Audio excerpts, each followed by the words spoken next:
محلي في البضاعة وشحنت البضاعة في المحل. نعم يا معلم. تنزل مين؟ انت يالا. لا مؤاخذة ست المعلمين، الكلام موجه ليه؟ انت يالا وستين يالا. انت عارف زمان وانا باكل في الطبلية ابويا قال لي كلمة واحدة بس ما سمعتهاش لانه شري وجبت له بقه مية. عارف لو كنت سمعتها كنت اديتك بالجزمة. مع احترامي لجزيرة المعلمين، انا لا خس جسمي كفايه اسمي ومجنون رسمي بس ابن حلال، وفي الاصول بمشي معدوم ما بعيش الدور وبتاع حكايات وبمشي مع وش الابتسامه. اسمعك بقيه الكوبليه يا معلم. اصلا عندي ال 12 بقالي 5 سنين بعمل كده وببرق كده. خد بالك الكلام ده ينزل على التيك توك ويقولوا صدق العوضي لما قال وعليها خلفيه حزينه واغنيه مرايتي.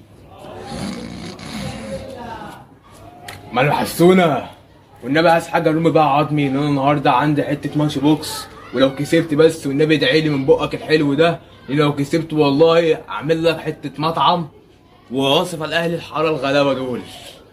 والله توبه. طب معكش سيراميك مقطع ابلع بيه الطوبه دي؟ المره اللي فاتت اتحرقت على صدري. ولا انت حته عيون موجب في حته فلز وفي وشك ترون جدع، تعرف تقولها 10 مرات؟ خد المصطلح ده. انت حته تحرية مائية حدثت نتيجة حدوث الامطار. اسمي يا باشا محمد علي كلاي السيد في خيدة. عارف يا ست الحسن والجمال، انت عامله زي مقولة لكل راجل عظيم امرأة عظيمة، في ضوء هذه العبارة حل الميالي. انت بقى هتصبري عليا ولا تسيبيني مع اول عريس؟ احنا عايزين نضربك. ايه ده؟ 1 2 3 4 5 6 7 8 9 10. لا هاتوا تاني، هاتوا كمال، هاتوا كمال. البلغم المزدوج.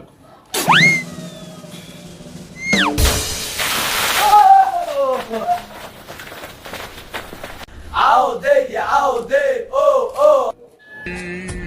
عارفه انت ايه؟ مش قلبك بجنيه لا.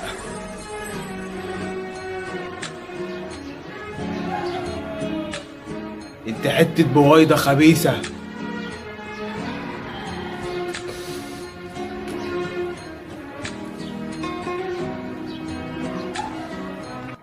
عارفه يا ست الحسن والجمال، انت انا جدع قوي، اجدع من اي حد في الدنيا دي كلها، واجدع من احمد السقا نفسه. عارفه السباك اللي هناك عم جمعه بيكون قاعد كده يوم الجمعه محدش طالبه في حاجه، ويقوم دخل حمام مخصوص ومقلط قلوت قد كده يسد المجاري ويسد القعده ويسد كل حاجه، ويقوم مكلمه ويقول لك يا عم جمعه تعالى اعمل لي القعده. شوف انا جدع ازاي، ما بحبش قطع الارزاق على الناس. بالك عاشور الصاحب خط لما يبيع صاحبه خط ويستندل معاه بيعمل كده على هواه خط.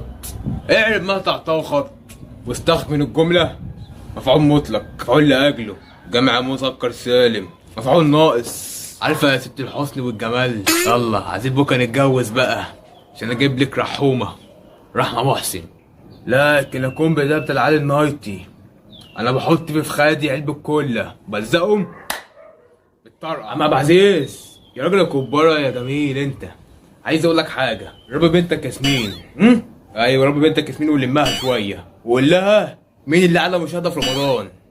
معروفة يا ياسمين، ده مش غرور ولا جنون عظمة، دي حالة مرضية شفتها على النت اسمها السكوليبيريال اوكيتي اوكسيفوريوس، انا مصاب بيها.